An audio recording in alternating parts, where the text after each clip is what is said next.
Okay. I think we're live.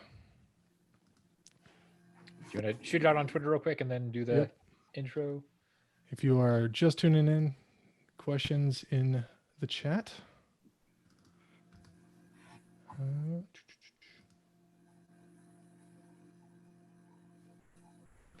Okay, shooting it out over the Twitters.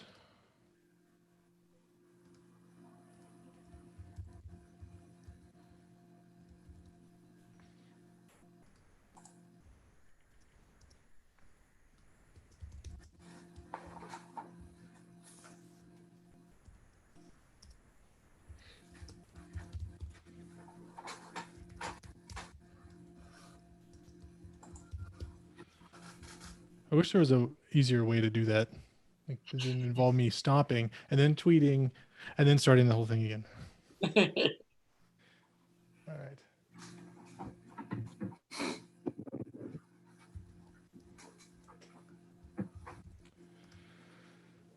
Cool. You guys ready? It just shows right up, man. Is it actually live? Yeah. Okay. I'll believe you, man. All right. Hello and welcome to the Dallas Soccer Show. I'm Dustin Nation. This week we're joined by Jonathan Ross. Jonathan, how's it going? It's going pretty good, Dustin. It's only been a couple days since our last one, but it's been 2 weeks since our last happy hour. So I have saved up. I've got my pediculus sit down, or I'll sit you down, ready to go. So I'll be all right. It's a classic choice. Yes. All right. Well, this week we're going to do a little bit of a different kind of happy hour. We're going to switch up and do some MASL happy hour. We've got from the Dallas Sidekicks in the bottom left of my screen, I guess the top right of yours, we've got Juan Gamboa. How's it going? Well, thank you for having us. Let's make this fun. Let's have a good little chat. Let's do it. And on the bottom right, we've got Freddie Mugen. How's it going, Freddie? Good. How are you? Thanks for having us. Let's do this. Let's do it. Let's start with this, gentlemen. We are holed up in lockdown, social distancing, whatever we're gonna call it, quarantine, I guess. Where are we? Freddie? Are you up in Canada, or are you still down here in Dallas? No, yeah. So whenever they announced that the season was finished, I just changed my flight and I came the day after. And I think a week after, Canada closed the borders and nobody could come in and out of the country. So luckily, I was back home before that. So I've been here in Montreal, Canada, in my house since, I don't know when that was finished, end of mid-March, maybe March 10th or something like that. So being here locked up in this room since then, I haven't left the room. Not the room. Like, I hope there's wow. Yeah, I hope there's a potty in there. It's tough there in Montreal, man. Yes, they tell us to stay there and we stay. We cannot leave. Freddie's working out all the time. What do you mean he doesn't go out? That's what he's doing, man. He's just doing push-ups in his cell, man. That's what he's doing. Right? I mean, his not room, all the Instagram workouts. Yeah, no, we have actually, been working out almost every day. We have a little workout we have to follow from the national team. We're supposed to go to the CONCACAF futsal national team. We're supposed to go to the CONCACAF at the end of, at the beginning of May, but it's not gonna happen. And our coach Kit, he has a little program for us to follow for a few weeks because we don't know what's gonna happen. So, been running and doing push-ups and abs, and that's it. There's not much you can do at home. Yeah. Well, what about you, Juan? What have you been up to? Don't lie, Juan. Not much exercise, that's for sure. I've just been at home catching up with my twin babies and working from home. I mean, I'm a teacher, so I've been having to do a lot of distant at-home learning or whatever they're calling it at different places. So just trying to keep my my sanity with 2 screaming babies half of the day and get assignments graded here at the house and stuff. Do you at least have a dog so you can go out for like a 3-mile walk just to get away? No dog. Oh man. Yeah, it's tough. Well, lost my train of thought there. I have a question though. So how is it in Dallas now with the quarantine? You guys locked up or everything is back to normal? What's happening? It's so we're still locked down, I guess you could say. It looks like they're not gonna renew the stay-at-home order after it expires with the 31st, 30th. Yep. Yeah, first. So we'll see. I think they're starting to phase things back so we can kind of go out more, and like I think retail's got 25% capacity. You can let people in and stuff like that. So maybe get back to normal just a little bit. What about Montreal? How's things up there? I think the date they put is at the end of May 31st. So we have another month, I think. And then hopefully things are going to start getting back to normal, but we don't know. We don't know. Gotcha. In YouTube chat, we've got Christoph Malbov. He says Freddy's the best. And Federico Urania says two goats right there. So Yeah, for sure. I'm assuming he's referring to me and you, Dustin, right? I think so. I'm sure. Yeah. You know, say for sure you guys are two goats right there. Oh, for sure. For sure. Cool. Well, speaking of hard things, the season at the Sidekicks wasn't the easiest season, we'll say. Yeah.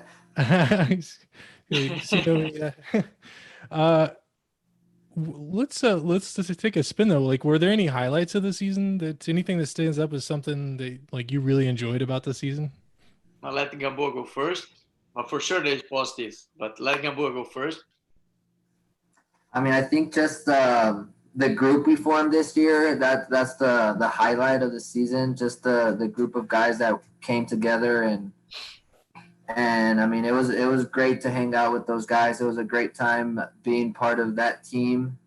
A lot of young guys coming in and trying to learn the game. But I mean, we're happy with the group we had or we have. I don't know all the specifics on all the people, but it was a great group of guys, and I think I mean it was just a lot of young guys trying to learn the game. But I mean the group was great, and that's what I'm gonna take as a highlight. Very cool. Yes, no, I agree 100%.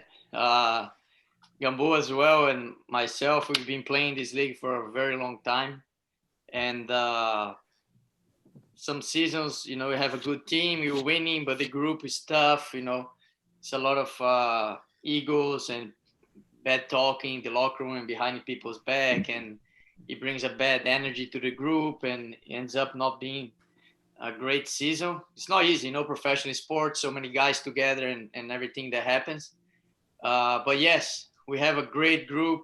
I think the Sidekicks, they have a 3-year plan. That's what they told me when I went there, when I signed for the first time, you know, this past season. And this was the first year of the 3-year. And the main thing was to create a good group, good players, good guys, a lot of young guys, like Gamboa said, still learning the game. So I was looking at our schedule the other day, the results, and there's so many games we lost by 1 goal, overtime, and we win and we lose. So if you get those games back and the guys have a little bit more experience, maybe we'd have 5, 6, 7 wins more than we had. But that's easy to say, right? Every team can say that as well. But next year is going to be exciting. They're bringing maybe a few more guys with experience, plus keeping all this group that we already have. So I'm looking forward to next season for sure. So you said 3-year project. So does that mean you're going to be sticking around for a little while, or? Well, I signed for 3 years. Okay. Doesn't mean I have to be there 3 years, but no, I'm just kidding. I signed for 3 years. That's the plan, to come back this winter and then the following year.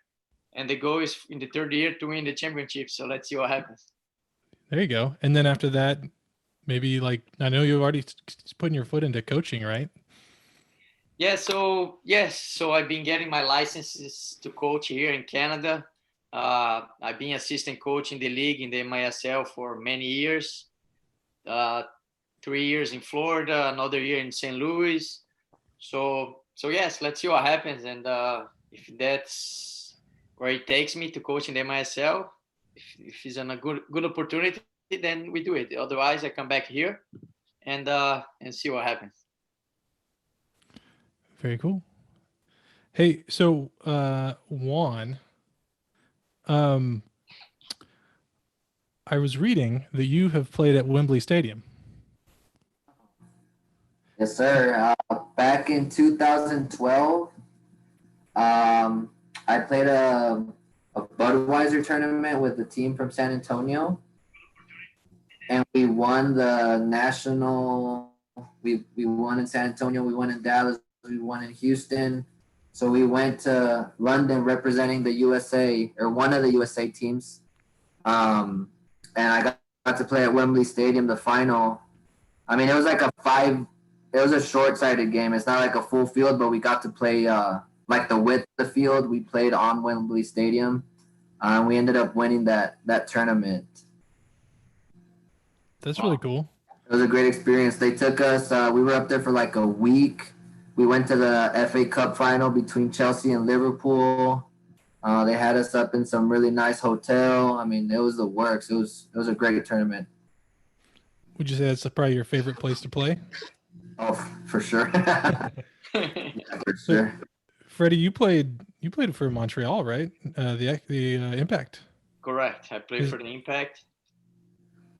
Is that your favorite place to play, or like what's been your favorite place? My favorite place to play is for sure Allen Event Center. Okay, besides that one aside. Of course. Right, yeah, no, here in Montreal has always been great. There's a lot of fans. Back then, I think was one of the only teams in the league, or the fewer teams in the league that had almost like a sold out stadium every game. And still, they have very good fans. For sure, here was a place that I used to love to play. And again, Allen Event Center is amazing. One of the things that jumped out to me when I was kind of looking at your career was some of the international work, right? So like Thailand or Poland or whatever. I mean, how did that even come about? How did you end up, for example, ending up in Poland playing soccer? Yeah, so the reason I went to Poland is that one year, actually in the indoor league, there was a player from Poland. He was here. He played 1 year with me in New Jersey, and then he went back. And the coach there was looking for a striker. And then so he thought about me. He messaged me. And then I went to Poland for 2 weeks with the club. They were going for preseason. And then the coach said, look, you're exactly what I was looking for. So we're going to sign you. So it was the first league in Poland. So they signed me. I had to go back to Brazil to get the work permit. It was not easy. And then I got it. And I went back to Poland. And I played that season there. It was amazing. I remember playing against Legia Warsaw, which is a team that plays in the Champions League. We play against them at home. The stadium was packed, and there was a section just for the fans from the other team, from Legia, and they were fighting the entire game and throwing like fire. I don't know what they were throwing at each other. And I was playing, I was looking, I was like a little scared. I was like, if these guys break the fence, they're gonna come on the field. What's gonna happen, But yeah, very intense, good crowds, and our fans really nice, and they supported us, and good experience. And to Thailand, it was right after Europe. I came back to Montreal, and my agent at the time said, "Look, Fred, I have something for you in Thailand and the Premier League. Are you willing to go?" And I said yes. And then actually it was in another country called Vietnam, right? Yep. The first league in Vietnam is a good league, believe it or not, good salary. So I went, I stayed there 2 days. I told him, look, with all the respect to everybody that's from Vietnam may be listening, I didn't like personally where I was. So I said, look, I cannot stay here, sorry. So he said, okay, I'm going to send you to Bangkok. It's a better place, in his opinion. So I went, and I really like it. I loved it, Thailand. And then at the end of the day, I stayed there for a little bit, and then after the contract was up, I went to another country called Oman. right beside Saudi Arabia, Mhm.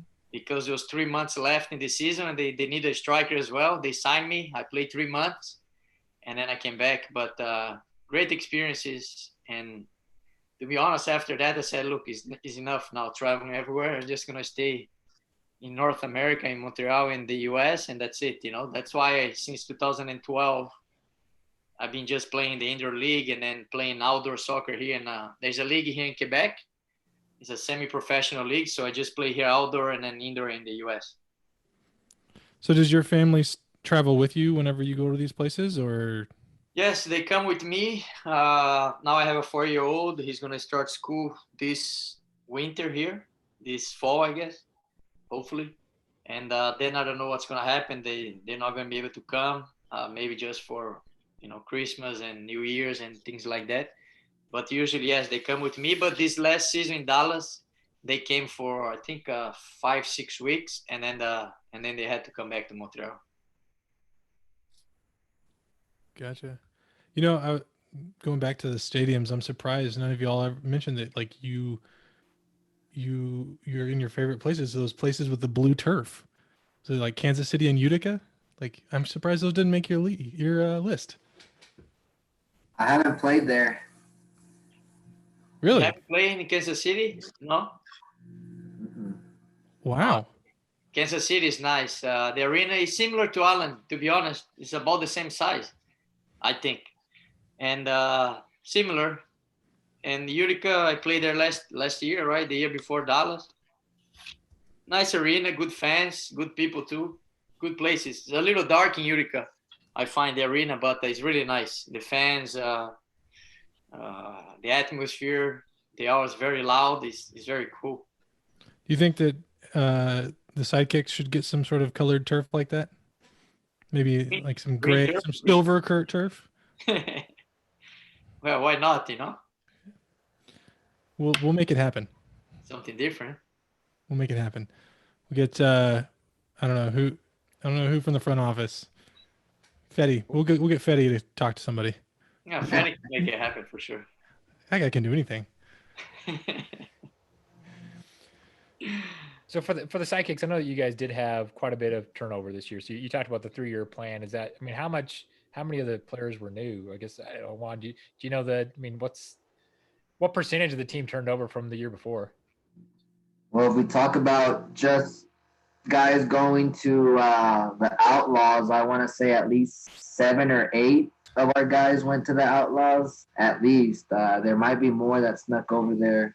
I don't have a specific count right now.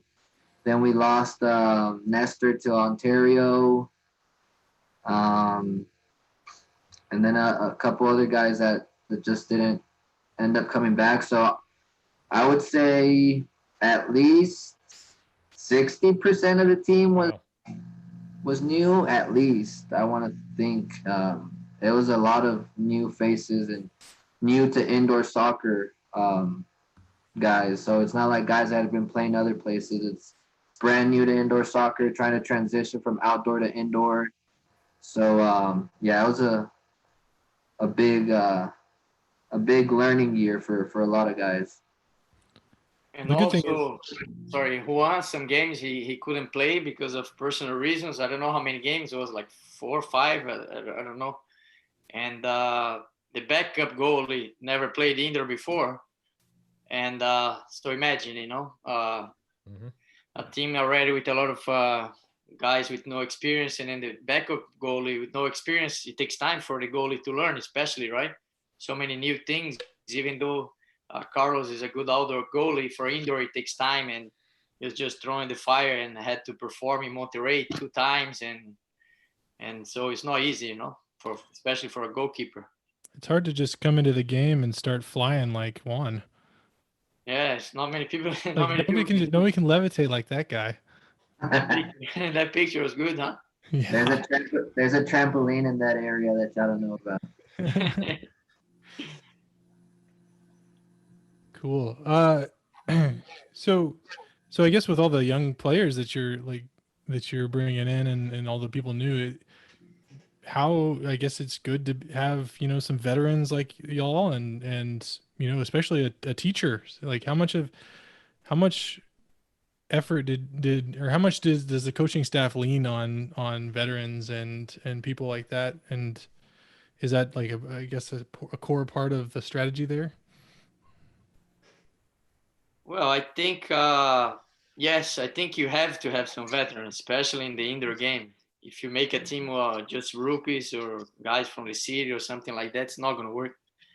So you need some veterans. We had more guys with experience, but they got hurt, right? Evo was injured most of the season.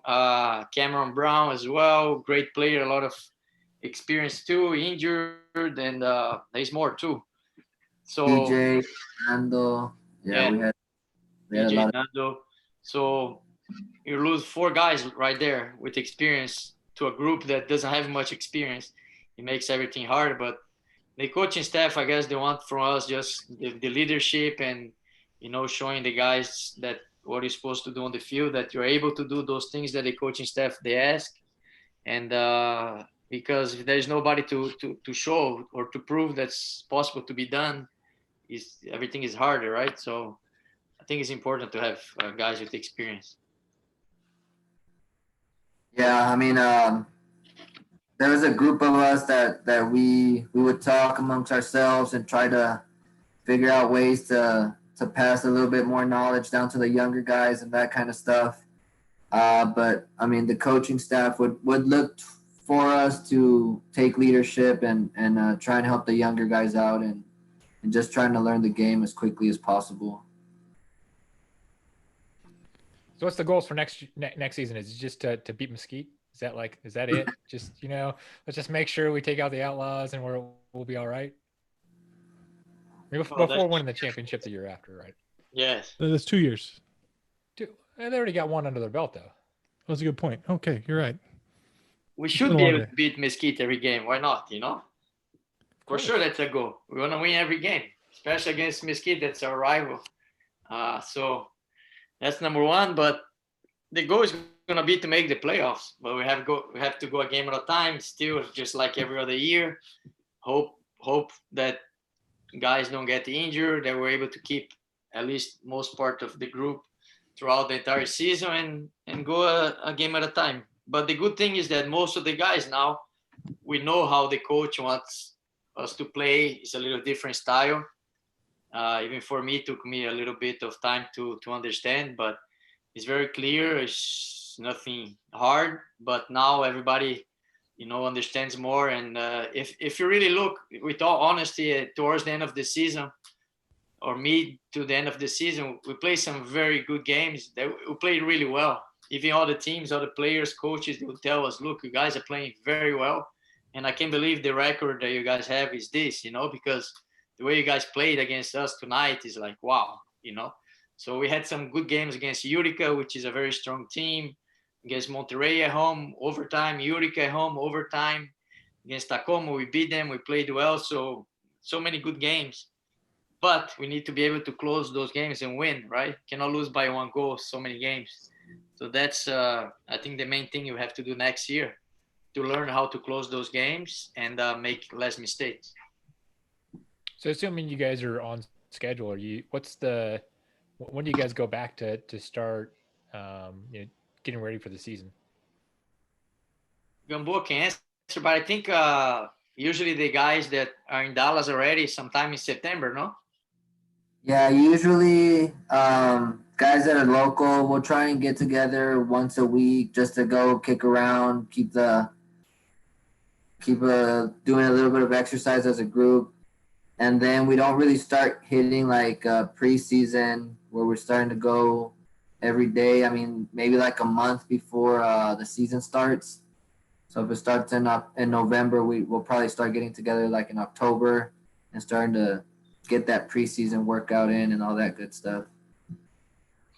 Yeah, I was going to say official preseason, I think, is a month before the season starts where everybody's there and training every day and getting ready. Yeah, I think you guys started close to the end of November last year, so it makes sense. So, I mean, you're actually one of the sports that managed to play a whole season, and you might actually be able to play your next season, right? Almost. Did they cut off some of the playoffs? Or We had two regular games left, and then all of the playoffs. But again, teams play at different rates, so some teams maybe had 4 games left. So yeah. No, I knew about the playoffs. I thought you guys actually managed to finish the season. No, we just had a weekend left that was gonna play back to back. That's it. We almost did. I think it was when, like Wednesday during the week, they announced that it was over, and our flight's supposed to be like Friday or Saturday to go to Harrisburg and Utica. So we almost finished the whole season. So just switching back over to YouTube comments, I see Garth Adams says he might know a good backup keeper if it's needed. So if they have to travel and Juan can't go, call Garth Adams. Let's see here. Fetty Urania says, "What was your favorite game that you played this season?" Gamboa, go. I have to think. And my favorite game is gonna be when we finally got that horse off our back and beat Mesquite there at home. I mean, getting to play them 4 times and getting beat 3 of them didn't feel very good. But that last game at home where we managed to pull it off, that was probably the one that felt the best. Just because, I mean, they're guys that you've been playing with for a long time, and you never want to be shown up by your friends. I mean, you always want to be competitive against your friends, and you want to be able to prove that you made the right decision and staying with the Sidekicks and not leaving. So more than anything, it was it felt good to get it for the Sidekicks more than anything. Just being able to show that we're a team that can compete, and hopefully we can do it a little bit more often next season. I just like to point out that in the comments it is Fetty from the media. Like the picture that he's got on YouTube is completely different from what he looks like in real life. So that's Fetty from the Sidekicks. Yeah. Fetty, don't hide behind the bush, and we want a different turf next year, man. Yeah, silver at least. He says it's an old picture from high school. So, what was your favorite game there? Yeah, I agree. It was against Mesquite as well. We wanted to win. We want to beat them, and during the season we couldn't do it. And then we had the last final chance to beat them, and it was at home in front of our fans. And I think it was good for especially for the guys that played for the Sidekicks the year before.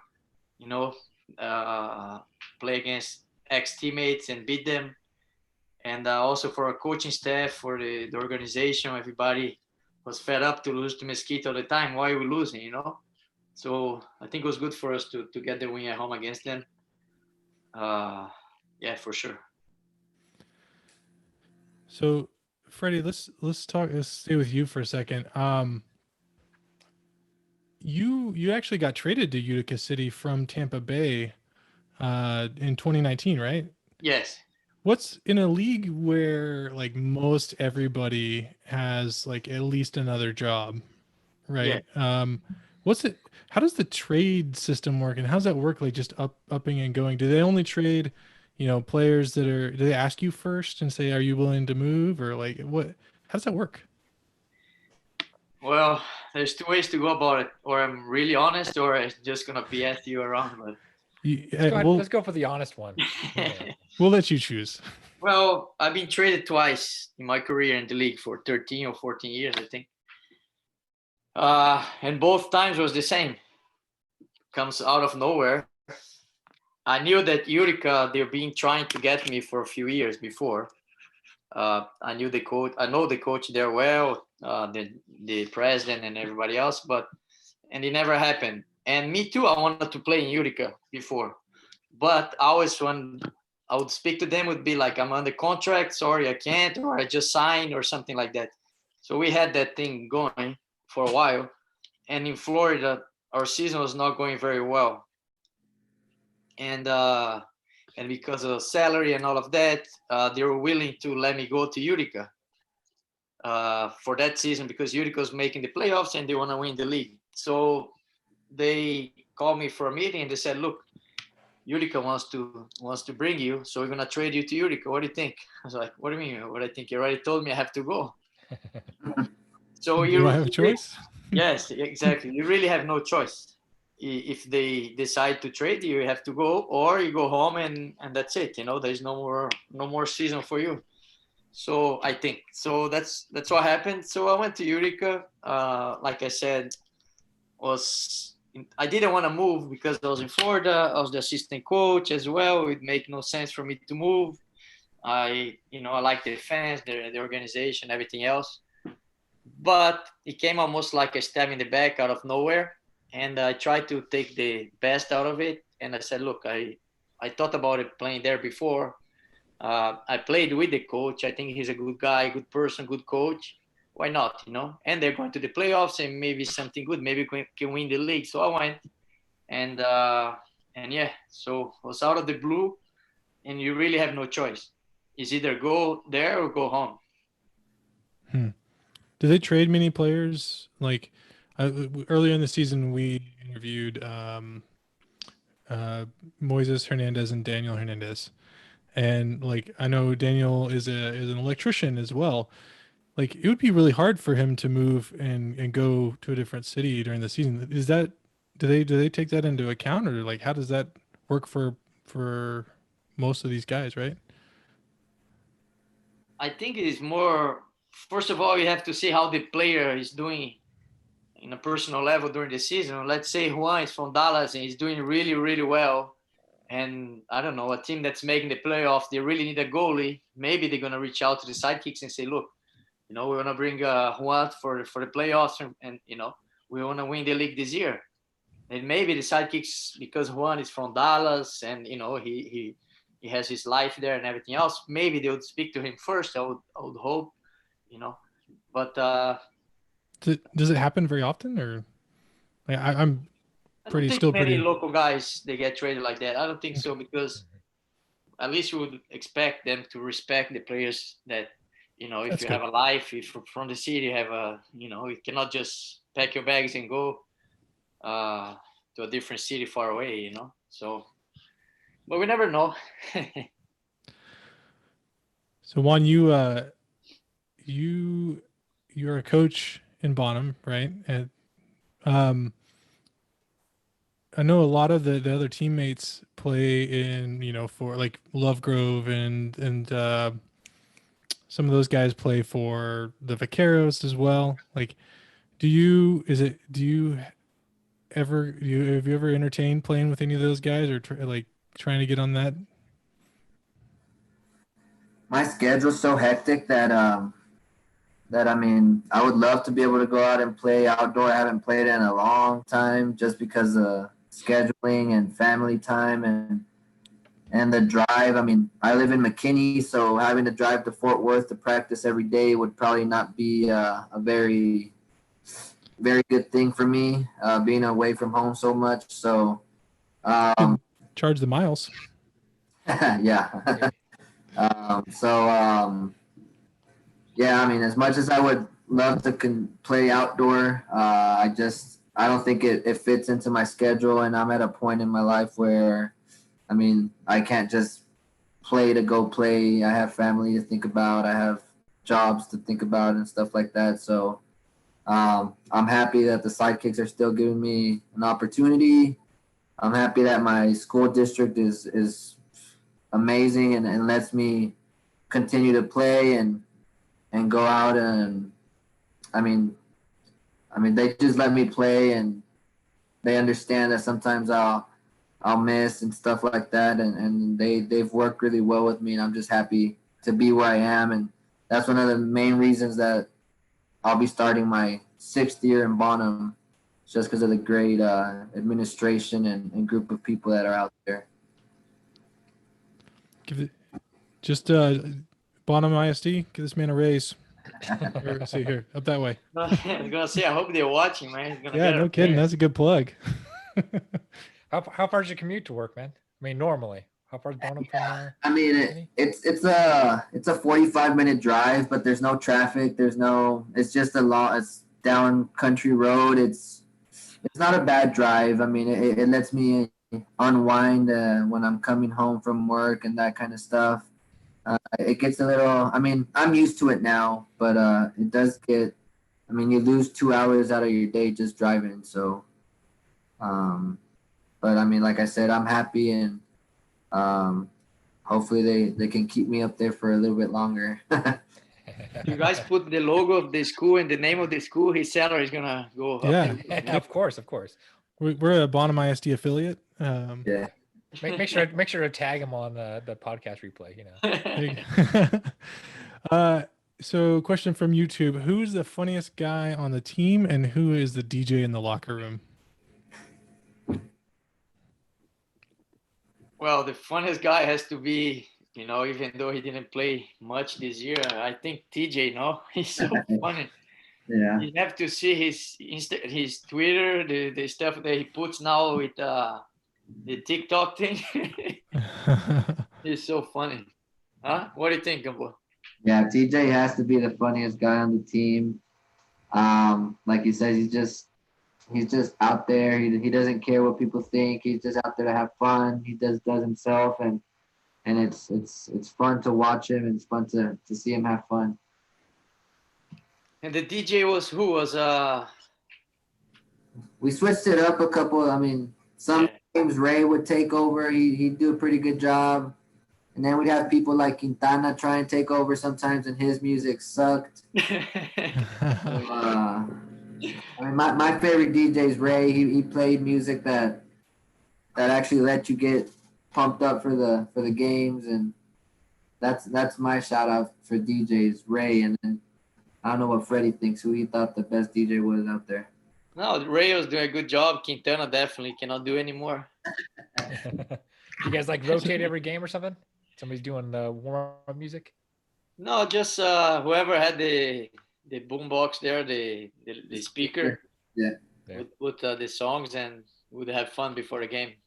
So it was a good, like we said before, our group is so good that in the locker room before and even after the games, it's always good energy, It's so good to be there. It's amazing. Either of you guys crank it up in the locker room? Either you guys be DJ for the day? I don't like too much because then I put a lot of Brazilian music. Then people are gonna complain. One is gonna put just Mexican music. I've actually been in the locker rooms at the next door to the Allen Event Center playing hockey. They're really small, and there's like no built-in sound system. Do you guys just like pack your Bose sound wave or whatever and pull it out, or how does that work? Or do they have built-in speakers? I think we have everything, man. You guys got everything?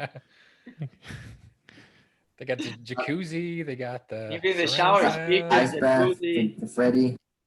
Yeah. Ice bath, masseuse. We've seen videos of some of the MASL players getting masseuses. Yeah, we have. We have That's the only reason I signed $. I just wanted the massage before the game. Got to negotiate something in, man. That's funny. So both of you guys, I've talked to you both after games before, and you're both really good with the media. Like, do they give you any training, or is this just something that you just pick up from being a teacher or just being around for a long time, or like how did you guys come to be so good at expressing your thoughts after the games? Gamboa, vai. I mean, I guess it has to do with being around the game for so long. I mean, in high school, college, and then once you start playing indoor soccer, you get interviewed and that kind of stuff, and you just try and, I mean, you want to make yourself sound good. You don't want to sound like you don't know what you're saying, so you try your best to get your ideas and your thoughts out in the correct way. So I think it just has to do with being around for so long and learning the different things, and I mean just watching other interviews and stuff like that, knowing the right things to say sometimes are important. Can you repeat the question, please? just like how. No, I'm How just did you- kidding. I thought Now that you're trying to might make be me a look like I sarcastic don't know what answer. I'm talking about. Yeah, okay, I see how it is. I like it. No, like he said, Gamboa said, experience from giving so many interviews, all the way from college and then at the professional level for so many years.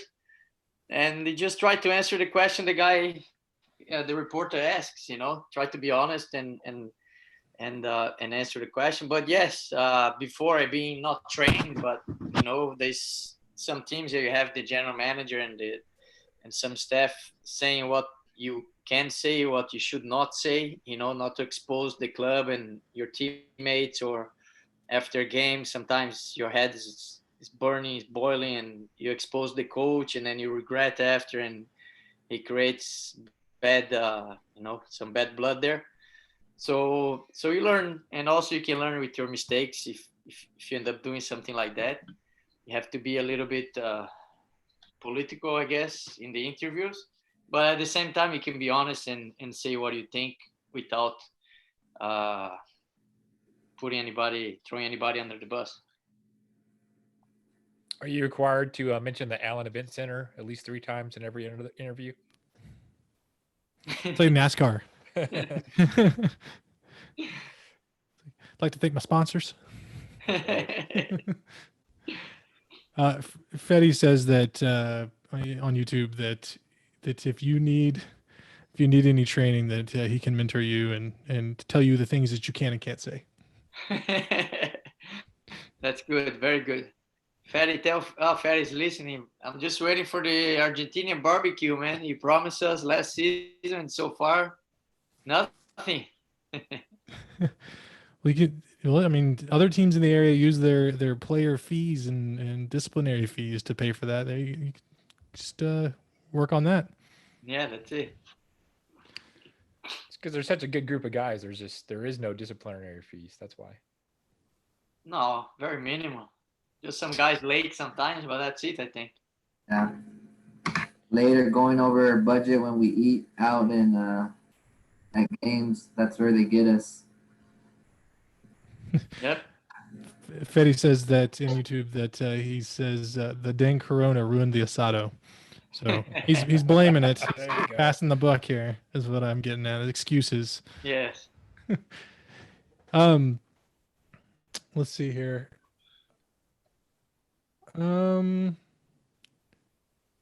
Jonathan, you got anything else?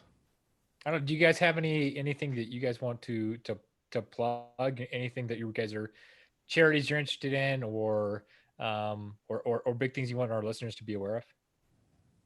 I was gonna say now that Gamboa was mentioning the travel when you go over the budget in the meals and that and those things. He was joking around, but the Sidekicks, I don't know, for people that don't know, they really treat us really well. I being again play for so many teams, and it's hard to be with a club that really treats the players so well. When we go in away trips, the meals, I was going to the best restaurants. Everything is top notch. They don't count the pennies to save money here or there. They really take care of us well. Our practice facility is nice, or of course the arena we play is really nice. So us players, we see that, and of course we want to win for the fans and for us, but also for the organization, because they do a great job, Fatty as well, and everybody else. I'm not saying this because he's there or because I have to say this. I really don't have to say this. So the Sidekicks organization, I think they do a very good job. Of course, we have to do better on the field, but I think we have to be patient and give them some time, and the fans to keep supporting us and getting the season tickets and all of that, because of course the organization needs that. We need that. We need fans in every game, and that's it. I just want to add that for the people that they really don't know. They really work really hard for everybody. Yeah, I agree. They do a great job. So any plugs for you guys? Any personal projects or any anything at all you want to plug? Projects, so many. Do it. This is your time. Yeah, no, guys. So, Gambo, you want to say something? Otherwise, I'm going to keep talking, man. You go forever? Nah, I just want to, all those goalkeepers around, I have my own goalkeeping glove line, There you go. sports, Those are behind you, right? .com, huh? The ones behind you? Yeah, these are some of the ones I've worn before, but I mean, I have all types of models. What size do you need, man? I'll get you. Really big. Yeah, so yeah, if anybody is in the looks for goalkeeper gloves, I mean, I work hard on the designs. I try and make some good quality gloves at good prices. I know a lot of keepers around the area have trusted me and using my brand and stuff like that. So thanks those guys for allowing me to keep just busting out designs. I mean, that's the main part I enjoy of it, just getting to draw and coming up with different designs and stuff like that. So Very cool. What was the link you kind of cut out there? gometagk.com. So it's All right. gomettagk.com. All right, we'll track that down and put it in the show notes for the podcast version. We just interviewed Jimmy Maurer from FC Dallas, so maybe you could like. So I wonder if does he wear your gloves? He's big time. He wears another brand that that's here from the United States. They've got a little bit more power to want keepers to wear their gloves, stuff like that. So Gotcha. We won't make you say that name. The brand we shall not speak of. this is a one-man show. I can't compete against those big. Well, Garth Adams says his son loves your gloves, so. There you go. Yeah, I appreciate Garth's support. How about you, Fetty? Any personal projects? I don't make gloves. I don't make dirt. Do you make boots? No, I don't make boots, but I have a very big annual college showcase here in Montreal with my partner. His name is Antonio Ribeiro. He played for the Montreal Impact for 10 years, played also for the Canadian national team. So we have a college soccer showcase here, and we bring a lot of big universities across the US and from Canada, and to see the players that come to the showcase and they receive scholarships to go to university. Some younger players, they get some financial aid to go to prep schools, high schools all over the US and here in Canada as well. So if anybody there has boys or girls, I would say 16 to 21 years old, and they're looking for university scholarships, come to my showcase. Just go to my social media, my Instagram or Twitter or something. You can message me and I can send information. I have some big schools that come every year.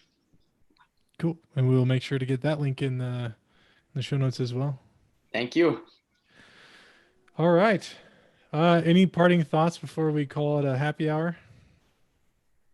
You're missing a Sidekick scarf in the background, no? I was actually going to call him out for that, man. I tried to get one. There's only one left on the website, and It's Fetty. Fetty, come on, Fetty. Yeah, man. Marketing. I do have I've got a shirt over in the other parts of the room, but it's a little tight on me these days. Quarantine. Oh yeah, I feel ya. It's the COVID-19. Yes, we understand. Cool. All right. Well, if you enjoyed this episode, feel free to hit that subscribe either down below in the YouTube links or on your iPhone application, podcast of choice. You can catch us online at DallasSoccerShow.com. And I'm just, if YouTube Fetty says, I got you going to the office right now. There we go. All right, sweet. So the next happy hour is guaranteed to be up there. There we go. All right. So, yes, at DallasSoccerShow.com, at Dallas Soccer Show on Twitter. On behalf of Jonathan Roz, Juan Gamboa, Freddie Mujin, I'm Destination. To take it easy, everybody. Hey, before you go, Fetty, get me a jersey, man.